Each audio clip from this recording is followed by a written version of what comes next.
Bendiciones, amados hermanos, Dios les bendiga, en el nombre poderoso de Jesucristo de Nazaret. Hoy vamos a compartir, vamos a comenzar un estudio de la palabra de Dios en el libro de Apocalipsis. Sabemos que los tiempos están cerca, no sabemos, ¿no es cierto? Nadie sabe exactamente cuándo va a llegar, va a ser la venida de nuestro Señor Jesucristo, pero sabemos que cada vez estamos más cerca. Y hace estos días, estos últimos días, he estado con mucha inquietud en mi corazón, incluso también en el corazón de mi esposa, que estamos viendo esto del Apocalipsis, estudiando esto y compartirlo, queremos compartirlo. Venimos compartiendo muchas otros capítulos, otras enseñanzas que no están de más, ¿no es cierto? Pero también tenemos que saber y estar al tanto de lo que Dios nos habla en el libro de Apocalipsis, a prepararnos para su venida y prepararnos también para lo que va a venir, ¿no es cierto? Para lo que va a venir. En el libro de Apocalipsis, el capítulo 1 en adelante, no voy a dar versículo, pero lo voy leyendo hasta donde el Espíritu me guíe.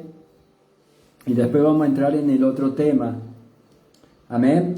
Bendiciones, hija Mónica Herrera. Bendiciones a nuestra hija Rafaela López. Dios las bendiga en el nombre de Jesucristo de Nazaret. Dice en el capítulo 1, dice la revelación de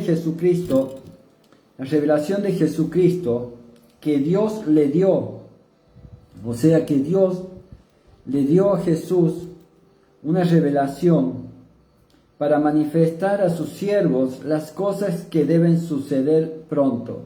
O sea, a los siervos que Jesús había dejado en la tierra en su partida. Y la declaró enviándola por medio de su ángel a su siervo Juan, que ha dado testimonio de la palabra de Dios y del testimonio de Jesucristo y de todas las cosas que ha visto. Bienaventurado el que lee y los que oyen la palabra de esta profecía y guardan las cosas en ellas escritas, porque el tiempo está cerca. Amén. En el versículo 11 dice el Señor, dice el Espíritu del Señor: yo soy el Alfa y la Omega, el primero y el último. Escribe en un libro lo que ves y envíalo a las 7 iglesias que están en Asia: a Efesos, Esmirna, Pérgamo, Teatira, Sardis, Filadelfia y Laodicea. Estas son 7 iglesias, son las 7 iglesias que están hoy en día en el mundo, las 7 doctrinas. De eso nos está hablando el Señor. Y cada iglesia tiene una reprensión, tiene una exhortación. Amén. Bendiciones, Fabiola Carrascal, Dios te bendiga, hija. A ti también, Luz Carrascal, Dios las bendiga en el nombre de Jesús. Y vamos a ir al versículo 17, en el capítulo 1. Dice: cuando le vi, caí como muerto a sus pies.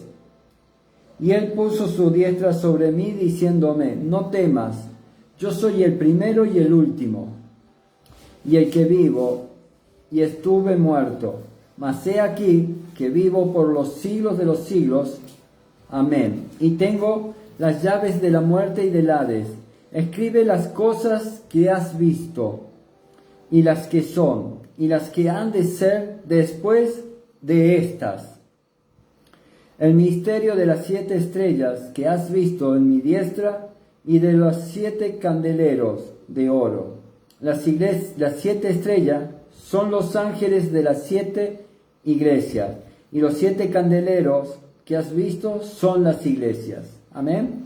Acá Jesús le revela quién es Él ahora, ya lo había dicho, pero lo vuelve a hacer, se manifiesta en su espíritu manifiesta diciéndole quién es para que escriba, para que eso se guarde en el corazón de todas las personas y sobre todo de todas las iglesias y sobre todo de los líderes, pastores, ministros, etcétera, etcétera.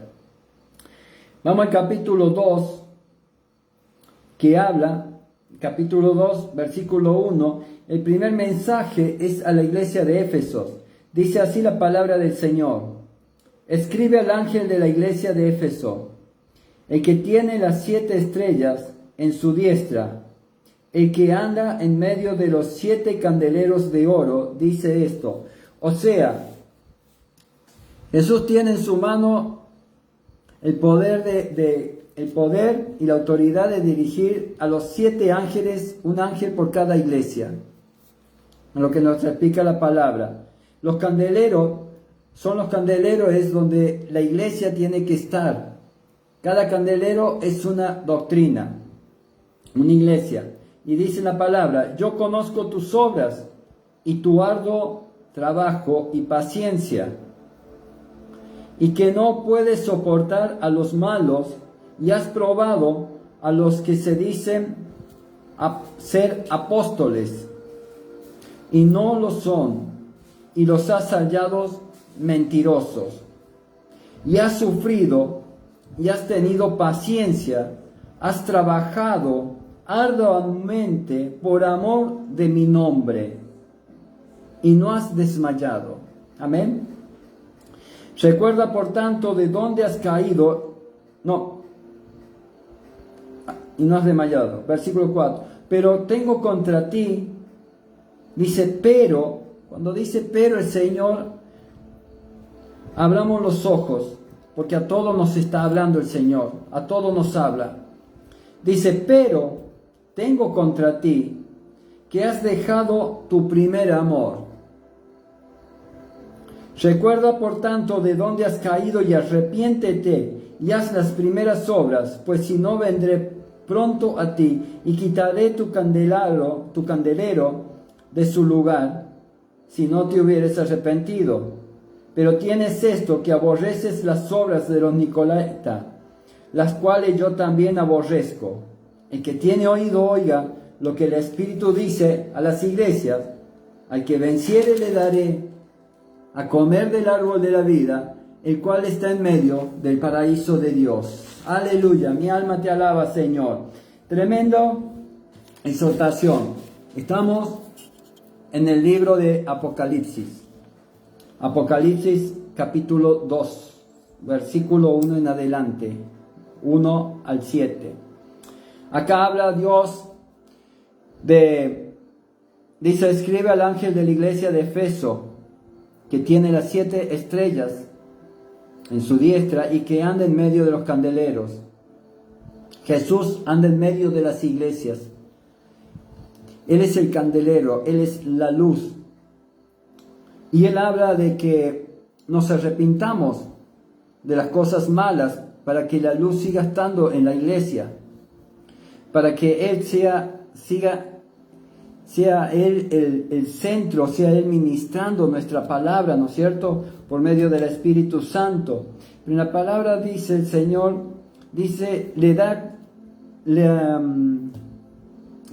avala muchas obras de la iglesia, porque no todas las iglesias tienen todo malo, tienen cosas buenas, algunas las iglesias también.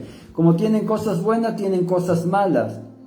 Muchas veces se preocupan por la apariencia, por lo que cómo van los hermanos a la iglesia, por el nivel de hermano, el nivel de congregación, ¿no es cierto?, de los que se congregan, de los fieles, el nivel económico, el nivel social, en el nivel espiritual, el nivel cómo se visten, ¿no es cierto?, y en el nivel de cómo ofrendan o diezman.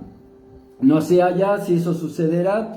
Acá creo que sucede eso. Y dice el Señor que Él avala muchas de sus obras, que le dice que yo conozco tus obras y tu arduo trabajo y paciencia, que ha tenido mucha paciencia, ha trabajado mucho, sin desmayar, ¿no es cierto? Se han preocupado por la iglesia, por la congregación, y que no puedes soportar a los malos, y has probado a los que se dicen ser apóstoles, y no lo son. ¡Wow! Y los has hallado mentirosos. Hasta ahí bien, porque han tenido un espíritu, han desarrollado un espíritu de discernimiento, ¿no es cierto?, para la iglesia, para los fieles, y habla de apóstoles y que los descubre que no lo son, o la doctrina que usan esos apóstoles no son las verdaderas, no son lo que Jesús quiere, no son como eran los apóstoles, sus discípulos. Y él quiere que nosotros, él dice en una parte, él dice de que nosotros somos sus discípulos, nosotros tenemos que ser sus discípulos. Tenemos que ser como Pablo, tenemos que ser como Pedro, como Juan, como Mateo. Y muchas veces estamos lejos de alcanzar ese nivel. Y hay algunos que no han alcanzado y ya son apóstoles. Y con unas doctrinas tan extorsionadas que tienen, que por solo hecho de llamarse apóstoles,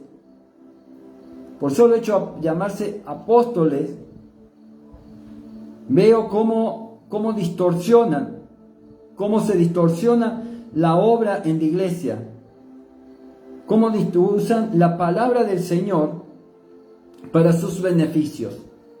Y esto Jesús les habla que Él está de acuerdo a lo que ellos hacen, que Él tiene obras buenas, ¿no es cierto? Hay cosas que está haciendo bien.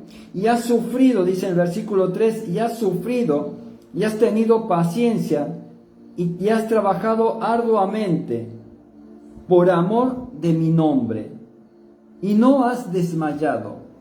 Ha trabajado, ¿no es cierto? Qué hermoso que es cuando trabajamos para el Señor, cuando nos dedicamos a la obra y cuando cuando recibimos a Cristo y que es nuestro primer amor, ¿no es cierto? Y no hay nada que nos importa, no nos importa ni el frío, ni el calor, ni la lluvia, y vamos adelante y queremos hacer esto, y ya nosotros vemos las necesidades también que queremos hacer para la iglesia. Y eso es lo que quiere Jesús. Pero Él quiere que ese fuego siempre esté en nosotros, que no desmayemos, que seamos justos, que seamos rectos, que seamos misericordiosos, que tengamos un corazón compasivo con nuestros hermanos, ¿no es cierto? Y es lo que Jesús avala y avala de esta iglesia, de la iglesia de Éfeso. Es lo que Él habla acá. Pero dice, pero en un momento en el versículo 4 le dice, pero tengo contra ti, ojo, pero tengo contra ti que has dejado tu primer amor. Que has dejado tu primer amor. ¿Qué se refiere acá? Primeramente me estaba costando entenderlo, que por qué si estaban trabajando está de acuerdo con la doctrina que tienen, pero le dice, pero tengo contra ti alguna cosa, que has dejado tu primer amor. O sea, el primer amor no es el pastor, no es la pastora, no es el profeta, ni la profeta, ni los hermanos, ni su esposa, ¿no es cierto? No es eso, es a Jesús, es a Dios Padre Todopoderoso. Has dejado a tu primer amor. Una cosa es perdido, ¿cierto? Que accidentalmente o por un descuido lo perdió, pero acá has dejado, que no es accidentalmente.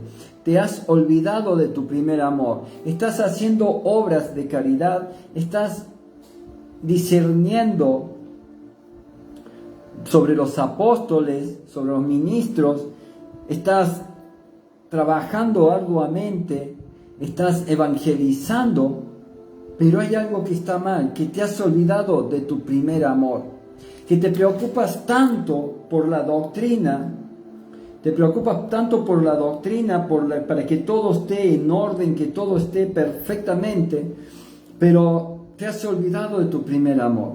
Y es acá donde el Señor nos quiere llevar y nos quiere exhortar a los que están en una doctrina como en Éfesos, la iglesia de Éfeso.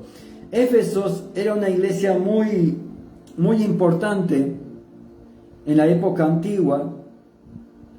Era, creo que algo de 200 y pico, 240, 280, si mal no recuerdo, fue que estuvieron allí, y era muy importante esta ciudad.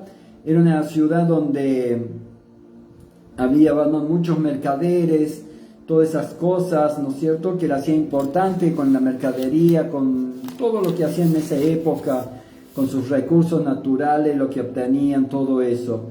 Y sabemos que también había mucha idolatría a la diosa Diana, que era la diosa del amor, donde hacían sacrificios sexuales, y que en un momento el apóstol Pablo tuvo problemas en ese lugar, tuvo problemas porque creía que él lo calumniaron, por decirlo así, porque le decía que estaba ofendiendo a la diosa Diana, cuando él dijo, le enseñaba a las personas, les enseñaba de que los muñecos, las obras hechas por mano, hechas de madera, de acera, de bronce, de hierro, que no tienen ningún valor, que solamente tienen un valor de dinero económico, pero no tienen ningún valor espiritual, no hacen nada, no se mueven, no oyen, ni ven.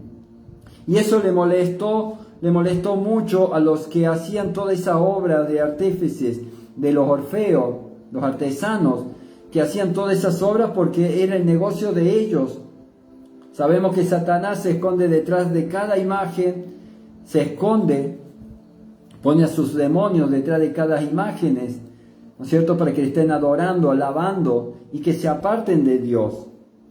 Y acá nos muestra el Señor que esta iglesia estaba tan preocupada por las cosas justas, por la apariencia, amén, y se había olvidado de su primer amor. O sea que ya estaban haciendo todo lo que estaban haciendo, lo estaban haciendo por voluntad propia, por voluntad humana. Acá ya no había nada espiritual, ya no existía lo espiritual. Nadie oraba, nadie intercedía, salían a hacer obras buenas para que la gente viniera, para que se salvaran, le daban la palabra, pero no había ese espíritu. Y Jesús está exhortando en estos tiempos a las iglesias, las está exhortando a la comunión con Dios antes de compartir su palabra, antes de dar su mensaje.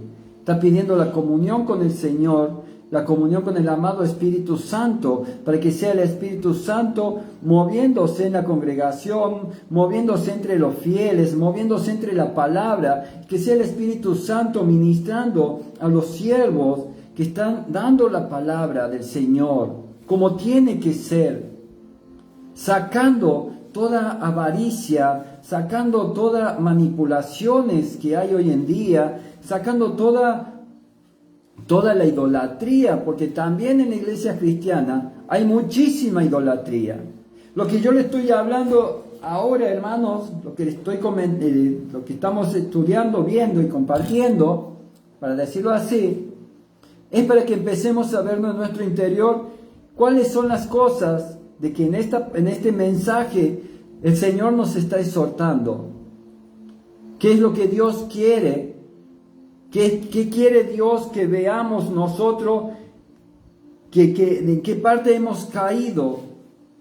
Él quiere que veamos nosotros dónde nos hemos caído, en dónde hemos fallado, en dónde hemos desfallecido, en dónde hemos tropezado, para que nos volvamos a levantar, para que nos volvamos a poner en pie y nos arrepintamos y comencemos la obra del Señor como tiene que ser. Hoy hay muchas iglesias que están poniendo, vamos a ir sin más lejos en el tema de la alabanza, la adoración.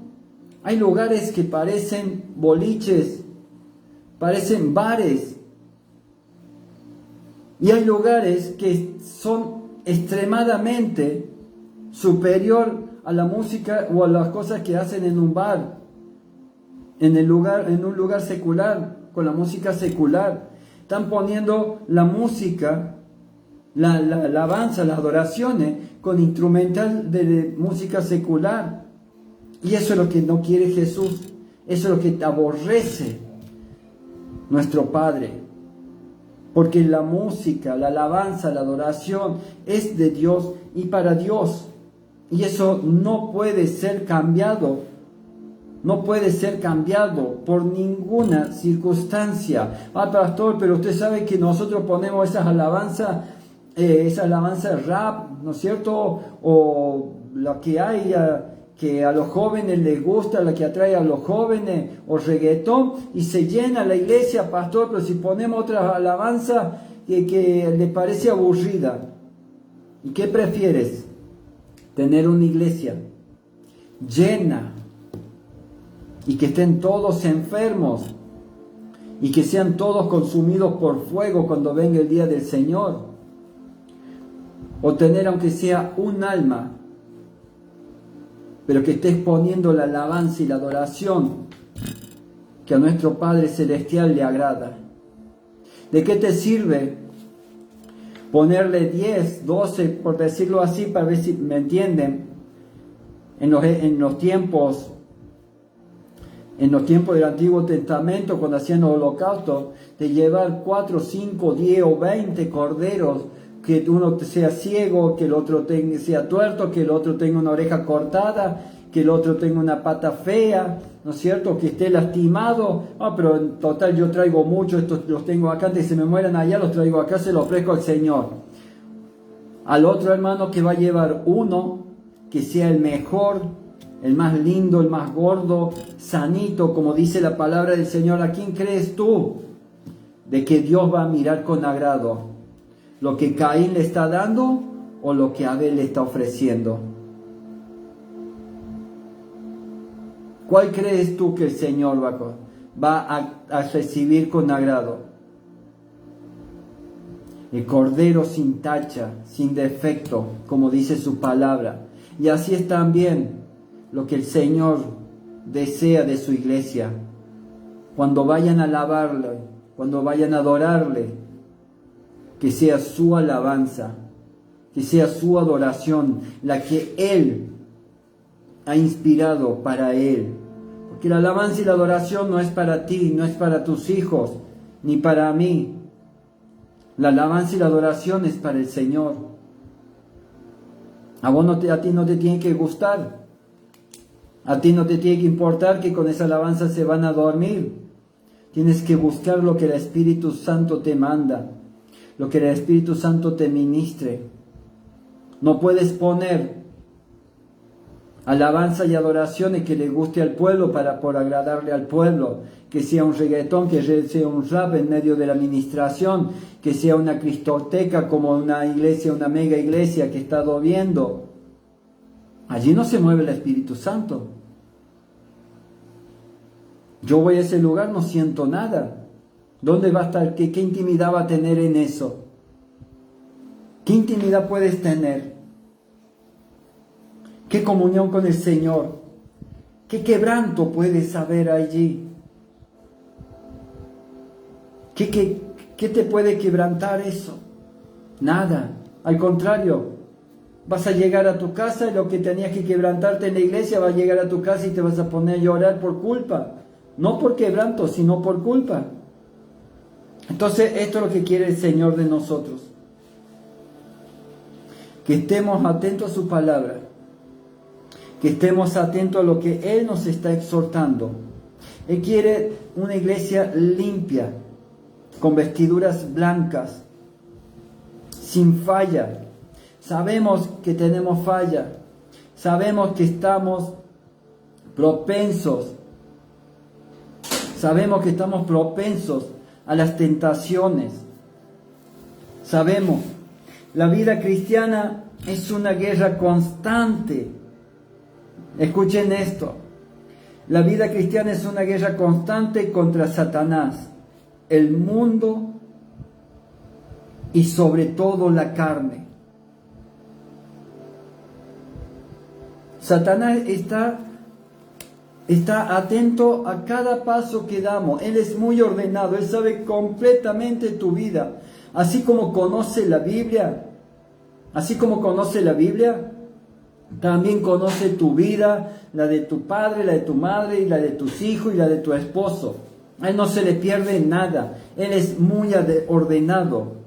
Él es el mejor administrador en su empresa. Él tiene todo muy en cuenta. Porque si no tuviera así, ¿cómo va a ser el acusador? Por algo le dicen el acusador. Él tiene demonios por todos lados que le avisan. A él nada se le escapa. Absolutamente nada se le escapa a él. Amén. Le voy a compartir en el libro de Lucas, 10.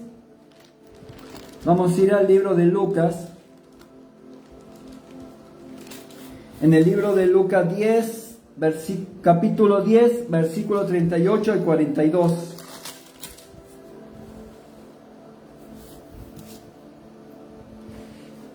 Dice, aconteció que yendo de camino, entró en una aldea y una mujer llamada Marta le recibió en su casa. Esta tenía una hermana que se llamaba María, la cual, sentándose a los pies de Jesús, oía su palabra. Pero Marta se preocupaba con muchos quehaceres y acercándose dijo, Señor, ¿te da cuidado que mi hermana me deje servir sola? Dile pues que me ayude. Respondiendo Jesús le dijo, Marta, Marta, yo me lo imagino a Jesús con una sonrisa, con ese amor que tenía Jesús, ¿no es cierto? Que tenía también su momento que se enojaba. Pero acá yo me lo imagino su paciencia, diciéndole, Marta, Marta, iglesia, iglesia, afanada y turbada, estás con muchas cosas, pero solo una cosa es necesaria, y María ha escogido la buena parte, la cual no le será quitada. Amén. Gracias, hija Susana, Dios te bendiga. Ya que está, si me puede buscar el capítulo donde está el hijo pródigo, que se me extravió acá. El capítulo y versículo del hijo pródigo. Marta, Marta, iglesia, iglesia, afanada y turbada, estás con muchas cosas. Afanada y turbada, estás con muchas cosas. La iglesia está afanada por muchas cosas y está descuidando las pocas cosas más importantes. Está afanada por aparentar, está afanada por tener el edificio lleno, está afanada, para muchos lugares están afanados por tener selección de personas, lo cual a Jesús no quiere eso. Gracias, mi esposa, amada. Amén. Gracias. Ya me lo buscó la pastora. Gracias, hija Rafaela. Dios te bendiga. Está afanada de tantas cosas que ya no salen a la calle. Ya no salen a la calle a caminar. Solo quieren que estén allí adentro y que vayan las personas ahí y ya reducen el número. Muchos, yo no sé. No, bueno, si a alguno le molesta y ya está, pero yo digo lo que siento, lo que me están ministrando, es que las iglesias están haciendo una selección de personas. Hacen una selección de personas. ¿Cuál es el que diezma y ofrenda? A ese vamos, lo visitamos, a ese vamos y le estamos encima con el celular, con mensajes. Y al que no tiene para diezmar o que está sin trabajo o por circunstancia ha dejado de diezmar o ofrenda muy poquito, bueno, ese no, déjalo ahora, déjalo porque él no da mucho acá en la iglesia. Sí, trabaja, déjalo para que trabaje. Bueno, cuando tengamos que hacer evangelizar o tengamos que hacer levantar una pared, agrandar el templo o para la servidumbre o para los servicios, ahí sí lo llamamos, pero si no, nos vamos a dedicar y a orar por esta lista que tenemos acá, que son los que diezman, esta otra que son los que ofrendan. Y lamentablemente esos que tiene allí están enfermos. Ustedes saben mucho de esto y saben nuestra doctrina de que nosotros no queremos una iglesia, una congregación de miles de personas, ¿no es cierto? Y que todos estén enfermos. Nosotros queremos una congregación, queremos nuestra iglesia con personas sanas, personas que quieran recibir la palabra de Dios, que se quieran sanar. En todas las iglesias hay personas enfermas, lo sabemos. Sabemos que hay personas enfermas, pero también hay personas que no quieren sanarse. Pero claro que el pastor tiene esas personas, las tiene allí y no se quieren sanar. Y hay otras personas que quieren sanarse y las descuidan. Amén. Y esa es la iglesia que quiere Jesús de Efesos. Que no se fijen en las apariencias. Todos tienen el mismo derecho de ocupar un lugar en el corazón de un pastor, en el corazón de una profeta. Todos son por igual. No hay uno que tenga más valor que el otro. No nos da pena. Es algo que hemos estado luchando y hemos entendido. Que no tenemos que tener pena. Porque Jesús no tenía pena. Pero sí tenemos que tener compasión. Para poder ayudar. Para poder orar a Dios. Por medio de la compasión. Elevar nuestras plegarias. Porque ¿cómo vas a orar? Vas a clamar teniendo pena. Señor, va a estar así, dando pena, ni sabe ni Dios va a entender lo que quiere decir, pero con compasión, con un corazón compasivo, un corazón donde tengas lugar para todos los miembros que van a la casa de Dios, con un corazón compasivo para tener entendimiento, discernimiento de cada uno de los que necesitan, sea rico, sea pobre, porque el rico está enfermo.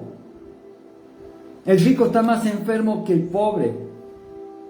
El pobre, yo te aseguro que puede tener una necesidad de lo económico, que porque ese día no ha tenido para comer o para pagar su alquiler, o puede tener una dolencia, pero el rico está más enfermo porque está abocado al dinero, está idolatrando el dinero.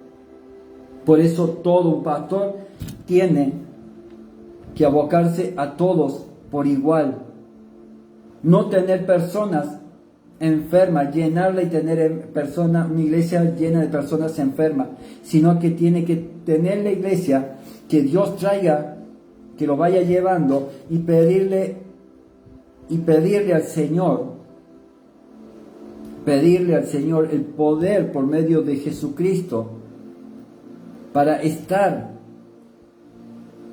sanando, ministrando. Amén. En el libro de Lucas, que habla del hijo pródigo, Lucas 11, dice la palabra del Señor,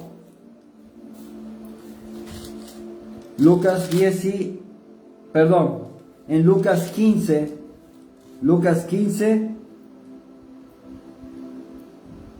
versículo 15. Lucas capítulo 15, versículo 15. Y fue y se arrimó a uno de los ciudadanos de aquella tierra, el cual le envió a su hacienda para que apacentase cerdos. Y deseaba llenar su vientre de las algarrobas que comían los cerdos, pero nadie le daba. Y volviéndose en sí dijo: ¿cuántos jornaleros en casa de mi padre tienen abundancia de pan, y yo aquí perezco de hambre? Me levantaré e iré a mi padre y le diré: Padre, he pecado contra el cielo y contra ti. Ya no soy digno de ser llamado tu hijo. Hazme como uno de tus jornaleros.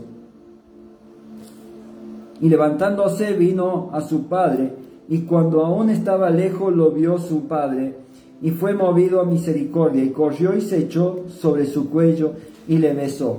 ¿Cuánto más, hermanos? ¿Cuánto más Dios va a hacer por nosotros? ¿Cuánto más? Dice: mira de dónde has caído, levántate y arrepiéntete, dice en el versículo 4 del libro de Apocalipsis. Porque nos hemos apartado del amor.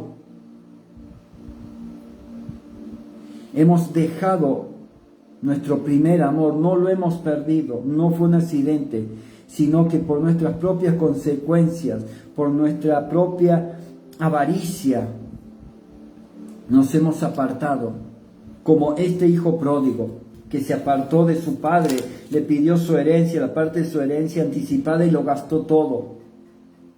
Pero quedó sin nada, y buscó un trabajo donde ni las algarrobas le daban, no le daban la comida de los cerdos, ni la comida de los cerdos le dejaban comer. Y él se arrepintió.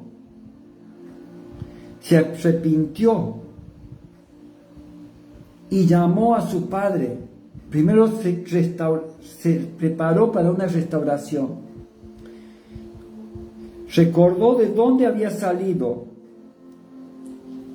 Jesús te dice: recuerda a dónde estabas. Recuerda en qué nivel estabas cuando yo extendí mi mano y te saqué y te levanté. Eso es lo que quiere el Señor. Y vuelve a tu primer amor. Vuelve, iglesia, a tu primer amor. De hoy en adelante, comienza a autoanalizarte. ¿Qué es lo que estás haciendo bien? ¿Qué es lo que estás haciendo mal? ¿Cómo tratas a tus hermanos? ¿Qué selección tienes, iglesia, con tus hermanos en la congregación? ¿Qué nivel tienes con tus hermanos en la congregación? ¿Cómo estás actuando? ¿Cómo reaccionas con el caído? ¿Cómo reaccionas con el que te ha injuriado, que te ha hecho daño y ahora lo ves caído? Amén. Por eso, iglesia, no sabemos cuánto tiempo queda.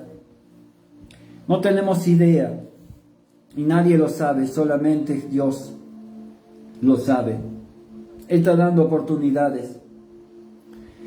Él está dando una oportunidad. Los tiempos se han retrasado porque Dios quiere que su pueblo sea salvo. Quiere que su pueblo sea salvo. Entonces es hora de poner un freno y empezar a autoanalizarse.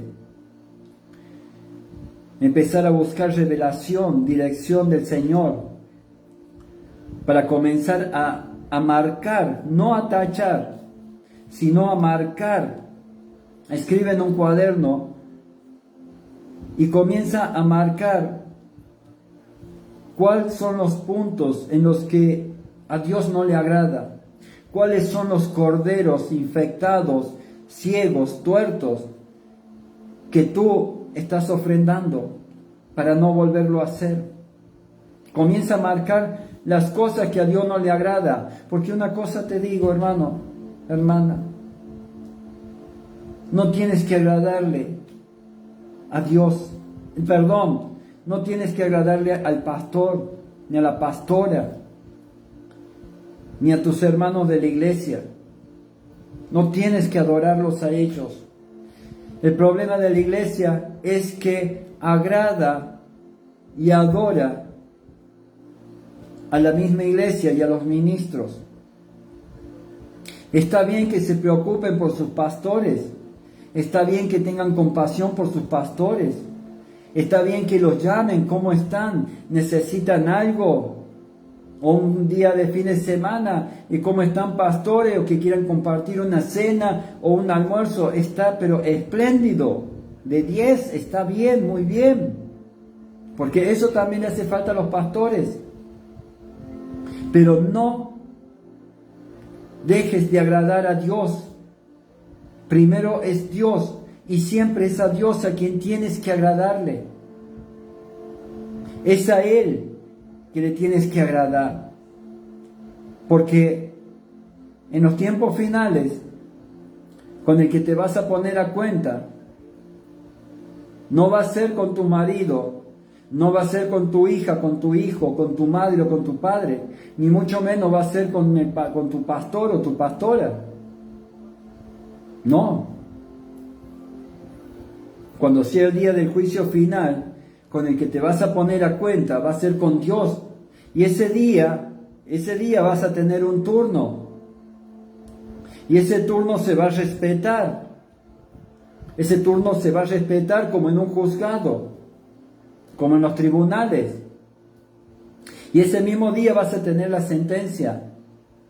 Vas a tener la sentencia de vida eterna, o la sentencia de permanecer en el infierno. Amén. Dios les bendiga. Vamos a hacer una oración. Padre amado Señor, en el nombre poderoso de Jesucristo de Nazaret, yo te ruego, Señor, que en esta hora estés bendiciendo a cada uno, Señor, de nuestros hermanos detrás de la cámara, Señor. Que esta palabra sea de bendición, Señor.